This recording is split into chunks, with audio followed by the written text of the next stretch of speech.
हमसे राब्ता कायम करें, मेरे नंबर पे फोन करें, हम लोग सबका फोन उठाते हैं। हम 32-33 तारीख में एक फोन नहीं उठाते। दरख्वास्त है कि आपके मशवरे और आपके साथ ही हमको जनता दल को, महागठबंधन को जरूरत है। हालात में अगर हमें इस शहर को बचाना है तो ये मालेगांव का बुनियादी हिस्सा है। ये फतेह मैदान जो है ये मालेगांव शहर का सेंटर है। यहीं से वो आवाज उठना चाहिए, यहीं से यहाँ बैठे हुए हर आदमी को सोचना चाहिए कि इस शहर को बचाने की जिम्मेदारी उनकी है और उस शहर को बचाने के लिए जनता दल और महागठबंधन ही ईमानदारी से कोशिश कर रहा है, ये उनको दिख रहा है। और मैं यही ख्वाहिश जाहिर करूंगा कि जहाँ पर हमसे कोई गलती हो या कोई हमें मशवरा देना हो तो आप बिना झिझक हमें मशवरा दीजिए, हम इंशाअल्लाह उस पर अमली तौर पे काम करने की कोशिश करेंगे। राजधानी राजधानी राजधानी। पीछे मुकर्रिरों ने कई बार कहा कि बहुत से अपोजिशन लीडर गुजरे, मगर ये अपोजिशन लीडर की बात शान हिंद की ऐसी थी कि हमें अपोजिशन लीडर का ओहदा मिला इसलिए हम शहर में अपोजिशन कर रहे हैं, ऐसा कतई नहीं है।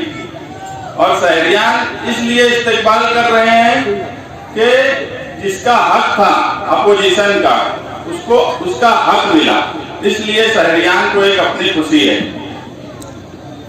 मैं कई इस्तेकबालिया तकरीब हुई, मगर शान हिंद के लिए इस इस्तेकबालिया तकरीब की बड़ी बात यह है कि आज उसको उसके घर के लोगों ने बुलाया है, आज उसको नया पूरे और इतराफ के लोगों ने बुलाया है। मैं ये मानता हूँ कि उसके घर में आज इस्तेकबालिया तकरीब हो रही है।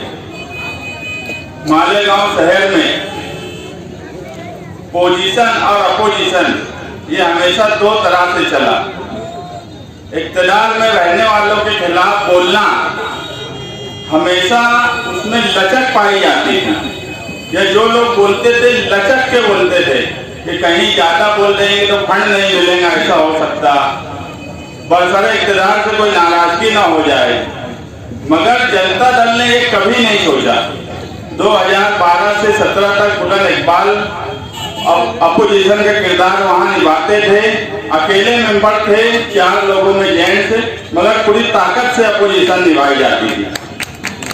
2017 में हमारा मुफ्ती इस्माइल कासमी साहब के साथ गठबंधन हुआ और आज उसी गठबंधन की गढ़ नेता और अपोजिशन लीडर शान हिंद यहाँ है। और वो गठबंधन की बदनवानी और भ्रष्टाचार के खिलाफ शहरियान की पसंद के मुताबिक किया गया, जिसपे आज तक हम ईमानदारी से अमल कर रहे हैं। हमने जो वादा मुफ्ती इस्माइल कासमी साहब से किया था, हम उसे पूरी ईमानदारी से उस वादे को निभाने की कोशिश कर रहे हैं और शहरियान ये देख भी रहे हैं कि हम जो गठबंधन है उसे ईमानदारी से निभा रहे हैं। आज 20 साल पहले जो नारा इस शहर में लगाया गया 1999 में कि मालेगांव शहर दूसरे शहरों से पिछड़ा हो गया है, इन 20 सालों में लोग उस वक्त नासिक की मिसाल दिए, दूसरे शहरों की मिसाल दिए, मगर उस वक्त नासिक और मालेगांव और इतराफ के शहर लगभग बराबर से थे। 19-20 का फर्क हो सकता है, मगर तरक्की में जमीन आसमान का फर्क नहीं था। आज मालेगांव शहर के हालात ऐसे हैं कि दूसरे शहरों को जाने दो, हम हमारे आउटर से पीछे होते जा रहे हैं। ये एक सोचने का सवाल है। फिरका परस्ती इस शहर में अपना रुख बदल चुकी। पहले फिरका परस्ती नारेबाजी से की जाती थी, अब फिरका परस्ती तुम्हारी तरक्की ना हो, तुम खंडर जैसे शहर में बढ़ जाओ, ये एक सोची समझी साजिश के तहत फिरका परस्ती की जा रही है इस शहर में। वो तुम्हारा पानी का सवाल हो, तुम्हारा रोड गटर का सवाल हो, अगर एक ही कारपोरेशन नदी के उस पार का मालेगांव अलग बना सकती है तो वही कारपोरेशन नदी के इस पार मालेगांव क्यों नहीं बना पा रही है? ये मैं जो बात बोल रहा हूँ कि फिरका परस्ती ने अपना रुख बदल लिया, अब फिरका परस्त नारे नहीं लगा रहे, वो तुम्हारे दोस्त बनकर आने की कोशिश कर रहे हैं और तुम्हें खोखला करने की पूरी कोशिश की जा रही है। और इसमें मालेगांव की मुकामी कांग्रेस पार्टी उनका बराबर साथ दे रही है। अगर ये साथ नहीं है तो मालेगांव आउटर और मालेगांव सेंट्रल में फर्क एक कारपोरेशन किस तरह कर रही है। तो हमें ये जो साजिश है इस पे आप कुछ भी गौर करिए और सोचिए कि आगे मालेगांव शहर को इसी तरह रखना है या जो झूठा नारा लगाए थे तरक्की का, उनके खिलाफ कोई बड़ी ताकत, कोई बड़ा महागठबंधन बनाने की जरूरत इस शहर में आगे बढ़ेगी। तो आप लोगों का उसमें साथ चाहिए। आज अगर यहाँ शान नहीं बैठी है, आज अगर मैं बोलूं कि जहीर नौजीवन साहब, अय्यूब सेठ साहब, ये ऐसे लोग हैं जो मैं इनको ऐसे कभी प्रोग्राम में नहीं देखता था। अगर ये आज यहाँ आए हैं तो इसके पीछे कोई वजह है। आज ये भी शहर देख रहे हैं और शहर के हक में कौन बोल रहा है ये समझ रहे हैं। तो मैं इसको बहुत बड़ी बात मानता हूँ इन लोगों का यहाँ आना, कि ये तुम्हें एक हौसला दे रहे हैं कि तुम जो कर रहे हो उसमें और ताकत पैदा करो और ताकत से वो काम काज करो। जो हम इस शहर में गरीबों, मजदूरों और बुनकरों के लिए इस शहर में अगर कोई कुछ कर सकता है तो वो निहाली सोच ही कर सकती है। और इन लोगों को देखने के बाद मुझे उम्मीद जागी है कि इस शहर को वो निहाल साहब के मानने वाले या निहाली सोच वाले जो भी खाने में बढ़ गए हों, अब उन्हें बहरहाल इस शहर को संभालने के लिए, इस शहर की हिफाजत करने के लिए उस सोच को यज्ञ होने की जरूरत है इस शहर में। इस तरह के लोग अगर आ रहे हैं तो ये वो सोच लेकर इस शहर में आ रहे हैं, आपके साथ आ रहे हैं। और यही वो मौका है जब तुम निहाली सोच को इस शहर में यज्ञ कर लो और उस सोच को लेकर इस शहर में कामकाज करो। ये शहर तरक्की भी करेगा, ये शहर फिरका परस्ती से भी महफूज रहेगा, ये शहर बदुनवानी से भी महफूज रहेगा।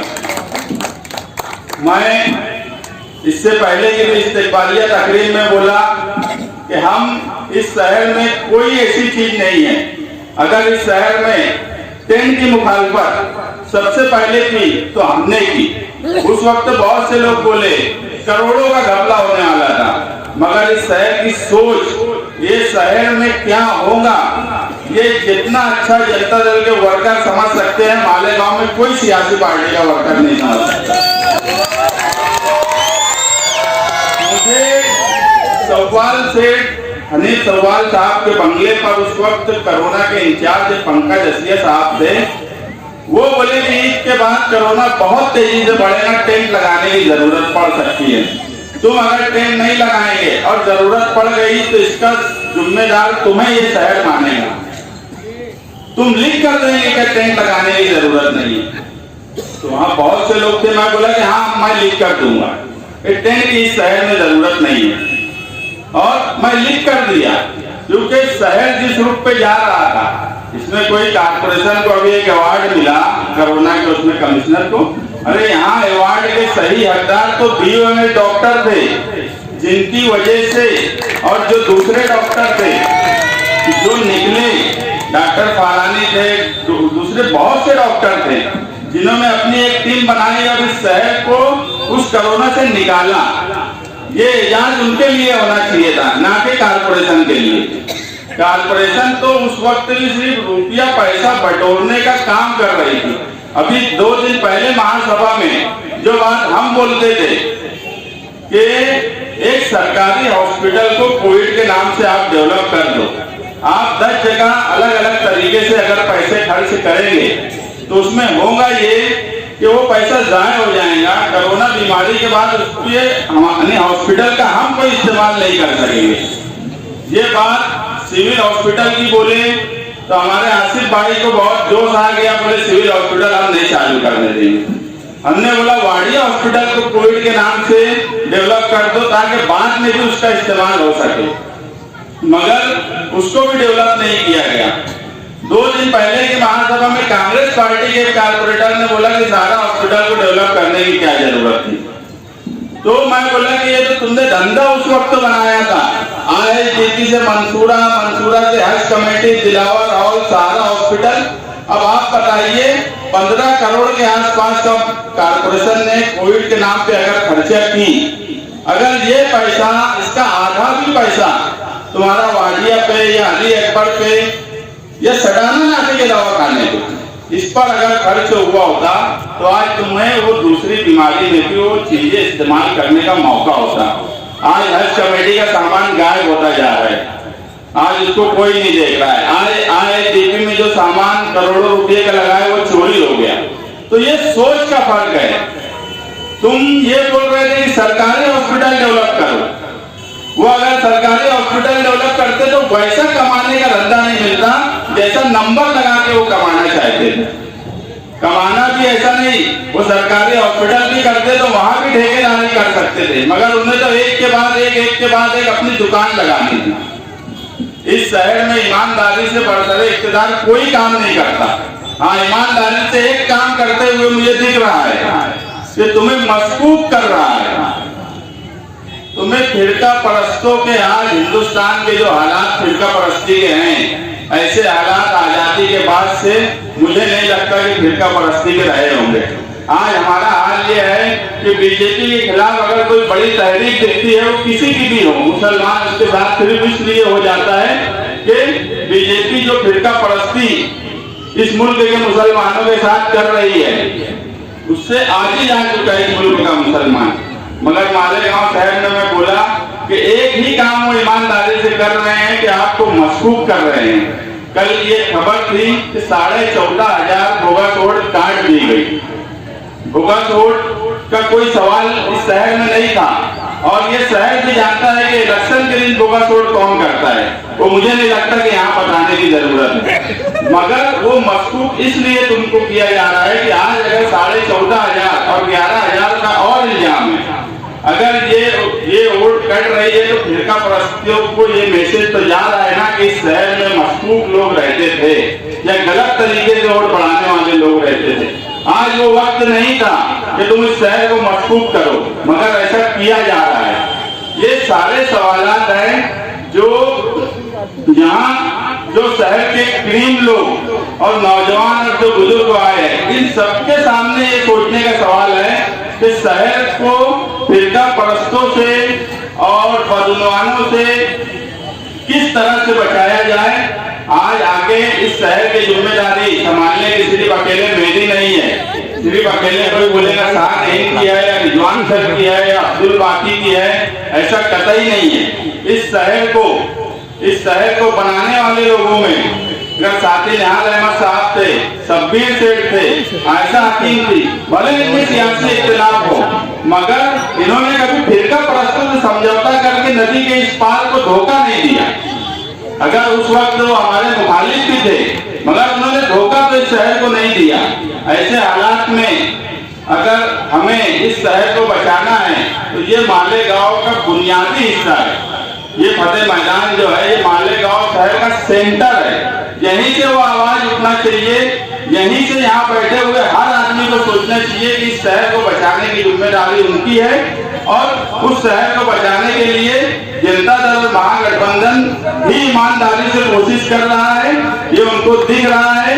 और मैं यही ख्वाहिश जाहिर करूंगा कि जहाँ पर हमसे कोई गलती हो या कोई हमें मशवरा देना हो तो आप बिला झिझक हमें मशवरा दीजिए, हम इंशाअल्लाह उस पर अमली तौर पे काम करने की कोशिश करेंगे। लोग हैं कि जब भी मैं नयापुरे में आई बहुत खुशी से मुझे मिले, लेकिन इनकी आंखों में हमेशा आंसू रहे। मैं इनकी बहुत शुक्रगुजार हूँ। इशराक भैया सामने बैठे हैं, यहाँ मजीद चच्चा बैठे हैं। जैसा कि करीम भाई साहब ने बताया कि अपोजिशन लीडर का काम ये होता है कि वो पोजीशन के गलत कामों पर नकेल कसे। बिल्कुल सही वजाहत उन्होंने की। यही अपोजिशन जो है हुकूमत के गलत कामों को रोकने का काम करते हैं, और हिंदुस्तान में अपोजिशन की कमी, अपोजिशन करने वाला कोई नहीं है। इसीलिए मोदी सरकार इतनी खतरनाक रुख पर चली गई। अगर वहाँ भी कोई बड़ी पार्टी होती हिंदुस्तान में अपोजिशन का काम करने की, जिसका डर होता, इतने खतरनाक फैसले आज बीजेपी हुकूमत नहीं कर पाती। तो इन्होंने जो बात कही मुझे बहुत खुशी हुई। सबसे बड़ा एजाज मेरे लिए वही था। नयापुरा बिल्कुल सही कहा गया कि ये मेरा घर है। जब मैं इलेक्शन में यहाँ वोट मांगने आई, कई घर गई, वहाँ पर मुझे लोग मिले, उसमें एक खातून मुझे मिली बुजुर्ग, उनकी बात मुझे दिल को छुई। उन्होंने मुझसे पहले पूछा कि कौन इलेक्शन लड़ रहा है, तो पहला नाम किसी और का बोला गया, फिर दूसरा नाम किसी और का बोला गया, 4 का पैनल था, तीसरा नाम, 7 नाम के बाद उन्होंने पूछा ई कहाँ रहा थी। जब आखिरी में मेरा नाम बोला गया शान हिंद निहाल अहमद कर, अरे मेरी अपनी बच्ची है। उन्होंने मुझे ये नहीं बोला कि तू कहाँ रहती है। ये नयापुरा वालों का प्यार है। मैं बहुत शुक्रगुजार हूँ नयापुरा की कि जहाँ मेरे वालिद ने अपनी सियासी जिंदगी की शुरुआत की, या मैं बोलूँ तो अपनी जिंदगी की शुरुआत की। और आप लोग जिस वक्त मेरे वालिद बताया करते थे कि नयापुरा ये सियासी तौर पे इतना मुतहर्रिक नहीं था, जिस वक्त वो सियासत करते, मिस्री खां का बाड़ा और बदर का बाड़ा सियासत मालेगांव की वहां से चला करती थी। बोले मैं जाकर बैठता था तो मुझे अदना नजरों से देखा जाता था, अरे ये तो नयापुरे का। लेकिन नयापुरे के लोगों ने, निहाल साहब के साथियों ने, वो तमाम लोग जो मेरे पीछे भी बैठे हुए हैं, मेरे आगे भी बैठे हैं, और वो नौजवान जिनके बाप दादा कभी साथी निहाल अहमद को साथी निहाल अहमद बनाने का काम नयापुरा ने किया, जिसका एहसान न कभी साथी निहाल अहमद भूले, न कभी बुलंद इकबाल भूले, और न कभी मैं भूलूंगी। ये मेरे वालिद के इंतकाल के बाद थी। उसके बाद बुलंद इकबाल ने पार्टी का संभाला, और बुलंद इकबाल के अचानक चले जाने के बाद मैं अपने खानदान की एकदम अकेली होने के बावजूद जनता दल के वर्करों ने, आप तमाम लोगों ने, बिलखुसूस नयापुरे के लोगों ने कभी अकेला नहीं महसूस होने दिया। जब भी मैं फतेह मैदान से गुजरती हूँ, मुझसे वो ऐसे ही पूछते हैं जैसे अपनी बच्ची से पूछते हैं कि कैसी है बाई थी। ये मोहब्बत है नयापुरे वालों की। हमारे लिए जनता दल पर एहसान है आप लोगों का, खानवादा निहाल अहमद पे एहसान है आपका कि कितने भी हालात खराब आ गए, लेकिन आपने निहाल अहमद का साथ नहीं छोड़ा, बुलंद इकबाल का साथ नहीं छोड़ा। और जब मैं आज हिम्मत कर रही हूँ सियासी कदम बढ़ाने की, तो वो ताकत आप लोग हो। मैं सब मुझे बोलती हूँ कि मैं निहाल अहमद की बेटी हूँ, मैं नयापुरे की बेटी हूँ। आज जो आप लोगों ने इज्जत दी, आगे भी अल्लाह ताला ने अगर कोई औहदा बड़ा या कोई इज्जत कमाने का मौका दिया, तो उसमें सबसे बड़ा हाथ आप लोगों का, नयापुरा वालों का होगा, क्योंकि आपने निहाल अहमद को साथी निहाल अहमद को एमएलए निहाल अहमद को मिनिस्टर निहाल अहमद को अपोजिशन लीडर निहाल अहमद बनाने वाले आप लोग। ये नयापुरे वालों की मोहब्बत है कि जब साथी निहाल अहमद साहब मिनिस्टर बने, जब कोई कुछ बनता है ना, तो लोग बहुत इस्तेकबाल करते हैं, हार पहनाते हैं, तोहफे देते हैं, मीटिंग करते हैं। लेकिन जब कोई उतरता है तो वो मोहब्बत नयापुरे वाले, जब साथी निहाल अहमद साहब मिनिस्टरी से हटे तो हाथी पे इस्तेकबाल किया नयापुरे वालों। ये मिसाल हिंदुस्तान में कहीं नहीं मिलेगी जो मोहब्बत आप लोगों ने दी। रही सियासी बात, तो आप लोग देखते हैं कि कांग्रेस पार्टी पूरे हिंदुस्तान में तो खत्म हो ही गई, लेकिन हम उनका पार्लियामेंट में इसलिए साथ दिए कि भाई कोई मुकाबला कर सकता है बीजेपी का, बड़ी पार्टी, तो वो कांग्रेस है। लेकिन वो सारे हालात के बाद आज आप देखेंगे कि मालेगांव शहर की कांग्रेस पार्टी वो बिल्कुल वही काम कर रही है जो बीजेपी हिंदुस्तान में कर रही है। आपसे अपना हक छीन के, मालेगांव शहर से पानी छीन के वो दाभाड़े में दे रही है। यानी मालेगांव शहर का जो पानी आज बरसों से था, 1960 से मालेगांव शहर में तलवाड़ा और चनकापुर का पानी आता है, और वो पानी मेरे वालिद निहाल अहमद साहब कहा करते थे कि वो पानी हमारी सेहत के लिए फायदेमंद है, क्योंकि डैम के एतराफ में दरख्त हैं नीलगिरी के और दूसरे दरख्त, जब वो उसको छूकर पानी आता है मालेगांव में तो इसका मतलब वो पानी फायदेमंद होता है, एक काढ़े का काम करता है। वो पानी हमको छीन के धीरे धीरे वो दूसरे देहातों को दिया जा रहा है, जो हमारे लिए इंतहाई फिक्र की बात है। अगर हम मालेगांव शहर के पानी को आज बचाने से रोक नहीं पाएंगे तो हमारी नस्लें हमको माफ नहीं करेगी। हैरत है मुझे ऐसे सियासी लोगों पर कि वो अभी वक्त में फायदा देख रहे हैं। आज तुम इख्तियार में हो कांग्रेस वाले, आज तुम फायदा देखोगे अपने इख्तियार में कायम रहने के लिए, लेकिन आने वाली नस्लें वो भुगतेगी। आप समझ लो कि गिरना डैम जो है वो जलगांव जिले में वाक़ है। एक कानून है कि जहाँ का जिला उसका डैम। अगर ऐसे हालात आ गए कि पानी की बहुत तकलीफ हो गई तो वो पानी लेने का हक जलगांव जिले को होगा, मालेगांव या नासिक जिले वालों को नहीं होगा। तो ऐसे वक्त में अगर उन्होंने पानी बंद कर दिया तो हम कहाँ जाएंगे, क्योंकि हमारे पानी का 90% हिस्सा कारपोरेशन धीरे धीरे धीरे वो जो पानी का हिस्सा है वो गिरना डैम की तरफ कर दे रही। सिर्फ 10% जो है वो चंदकापुर और तलवाड़ा से आ रहा है। अगर हमने अपने पानी को बचाया नहीं तो ये समझ लो कि आने वाली नस्लें तुमको हमको माफ नहीं करेंगी। ये सच बात है कि कांग्रेस जो है वो पानी का सौदा कर रही है, लेकिन हम शहरियान मालेगांव, हम अपोजिशन वाले, अगर हम इनको नहीं रोक पाए तो आने वाली नस्लें उनके साथ साथ हमसे और आपसे भी सवाल करें। तो हम ये चाहते हैं कि जो तहरीक मालेगांव शहर में साथी निहाल अहमद साहब चलाया करते थे, आप समझ लो मालेगांव शहर में चाहे झोपड़पट्टी का मामला हो, चाहे राशन कार्ड का मामला हो, चाहे 65 साल के लोगों का वजीफे का मामला हो, ये सारे काम जनता दल के निहाल अहमद और उनके वर्करों के अलावा मालेगांव शहर में कोई नहीं। मालेगांव शहर में जितनी झोपड़पट्टियां बसी है जो निहाल साहब ने बसाई, वही लोग अपने घर के मालिक बन पाए। बाकी तमाम ऐसे हैं कि उनको नोटिस हमेशा मिला करते।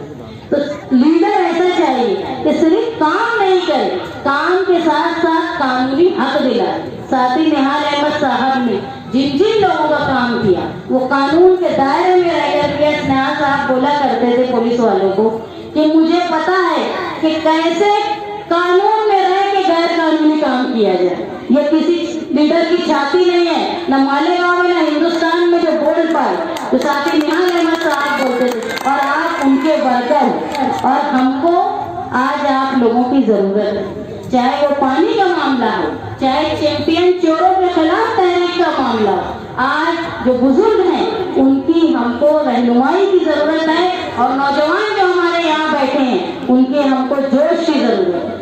आप हमारा साथ दो, इंशाअल्लाह अगर हम इक़्तिदार में आते हैं तो देख लेना कि ये जो चैंपियन चोर काम कर रहे हैं उनकी चोरी तो निकालेंगे, लेकिन उसके अलावा शहर में डेवलपमेंट का काम भी करेंगे।